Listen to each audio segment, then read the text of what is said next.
আসসালামু আলাইকুম। সম্মানিত দর্শক শ্রোতা ভাই এবং বোনেরা, আশা করছি মহান আল্লাহ তাআলার রহমতে আপনারা সকলেই ভালো আছেন। আলহামদুলিল্লাহ, আমরাও অনেক ভালো আছি। আজকে আমরা আসছি দুর্গাপুর পশ্চিম সাঙ্কাসচৌড়া বর্ডারে। আমরা একজন ভাইকে আজকে উপস্থাপন করব। প্রতিটি মানুষ জন্মায় স্বপ্ন নিয়ে, কিন্তু সবার ভাগ্যে সমান সুযোগ জোটে না। আমাদের এই ভাইটিও তাদের মধ্যে একজন, যিনি শারীরিক প্রতিবন্ধকতার মাঝে থেকেও তার কাঁধে রয়েছে পরিবার চালানোর দায়িত্ব এবং নিজের স্বপ্ন পূরণের তাগিদ। ভাইয়ের নাম মোহাম্মদ মিস্টার আলম। তার বাসার পূর্ণ ঠিকানা হচ্ছে লালমনিরহাট জেলা, দুর্গাপুর ইউনিয়নের পশ্চিম সাঙ্কাসচৌড়া বর্ডার। এখন আমরা ভাইয়ের কাছ থেকে তার সমস্যাগুলো জানতে চাইবো। ভাই বলেন। আলম। আমার বাসা হচ্ছে লালমনিরহাট জেলা আদিতপুর উপজেলাধীন দুর্গাপুরের দুর্গাপুর ইউনিয়ন পশ্চিম দিগলডারি। তো আমি অনেকদিন মানে অনেকদিন ধরে আমি শারীরিক প্রতিবন্ধী ভুগতেছি। এটা আমি যখন ক্লাস ফাইভ উঠি সে সময় অ্যাক্সিডেন্ট করছিলাম। অ্যাক্সিডেন্টে আমার একটা পা হারিয়ে ফেলেছি, যেটা আমার ডান পা। তারপরে আমি ক্লাস ফাইভে থেকে চলা অবস্থায় আমি একটা কৃত্রিম পা পেয়েছিলাম আমার স্কুল থেকে। তো ওই কৃত্রিম পা দিয়ে আমি এভাবে জীবনযাপন করতেছি, লেখাপড়া করতেছি। মানে করেছিলাম, ইন্টারমিডিয়েট পাস করেছিলাম। ইন্টারমিডিয়েট পাস করার পর আমার পরিবারের অভাব অনটনের কারণে আমি ঢাকায় চলে গেছিলাম। ঢাকায় গিয়ে এখানে কাজ করি, আমাদের রিক্সা চালাই। রিক্সা চালাই এসে আমার পরিবার পরিজনকে পরিবার পরিজনের আর কি দায়িত্ব নেন। দায়িত্ব গ্রহণ করি। কিন্তু আমার একটা মেয়ে আছে, মেয়েটা আমার অনেক অসুস্থ। তো সে এক প্রকার প্রতিবন্ধী, সে হাঁটতে পারে না। তার বয়স 2 বছর, হাঁটতে পারে না, বসতে পারে না।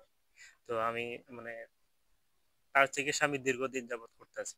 চিকিৎসা করতে করতে আমার যেটুকু সঞ্চয় ছিল সেই সঞ্চয়টুকু আমার শেষ হয়ে গেছে তার পিছনে।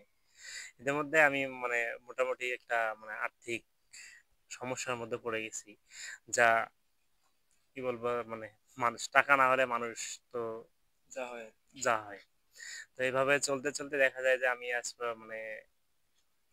একদম নিঃস্ব অবস্থায় আর কি আছি, যেটা আমার পরিবারের দায়িত্ব গ্রহণ করতে বর্তমানে আমি হিমশিম খাচ্ছি। আমার পক্ষে আমার পরিবারের দায়িত্ব গ্রহণ করা সম্ভব হচ্ছে না। আমার যে কৃত্রিম পাটা আছে সে পাটাও মানে অনেকটা নষ্ট হয়ে গেছে।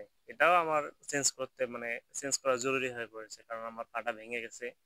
আমি এখানে অনেক সমস্যার মধ্যে আর কি চলাচল করতেছি। তো বর্তমানে আপনার পরিবার কিভাবে চলছে যদি একটু বলতেন। আমার পরিবার, আমার বাবা মানে আমার বাবা আছে, বাবা বৃদ্ধ, বাবা কাজ করে। আর আমার ছোট ভাই আছে। ছোট ভাই ছোট ভাই কিছু সহযোগিতা সহযোগিতা করে। এভাবে আর কি পরিবার চলতেছে। আমার নিজস্ব বর্তমান আয় নাই। তো যদি আপনি আপনার পাটা একটু আমাদেরকে দর্শকদেরকে দেখাতেন তো ভালো হতো। পাটা ভেঙে যাওয়ার পর আমি এভাবেই আর কি চলাচল করতেছি।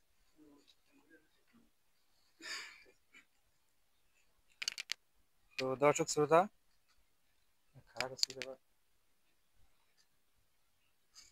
তো সম্মানিত দর্শক শ্রোতা ভাই এবং বোনেরা, আপনারা ইতিমধ্যে দেখলেন ভাইয়ের পায়ের করুণ অবস্থা। তো আমরা আমাদের পক্ষ থেকে ভাইকে একটি কর্মসংস্থানের ব্যবস্থা করে দিতে চাই। এর জন্য প্রয়োজন আপনাদের দোয়া এবং সহযোগিতা। যদি আপনারা সবাই আমাদের জন্য দোয়া করেন এবং সহযোগিতার হাত বাড়িয়ে দেন, তাহলে আমরা ভাইয়ের জন্য একটা কর্মসংস্থানের ব্যবস্থা করতে পারবো ইনশাল্লাহ। তো আমাদের ভিডিওর স্ক্রিপ্টে ভিডিওর স্ক্রিনে আমাদের বিকাশ নাম্বার দেওয়া থাকবে। আপনারা যদি ভাইয়ের জন্য সহযোগিতা পাঠাতে চান, তো ওই নাম্বারে যোগাযোগ করে পাঠাতে পারবেন। আমরা ভাইয়ের জন্য একটা কর্মসংস্থানের ব্যবস্থা করে দিব ইনশাল্লাহ।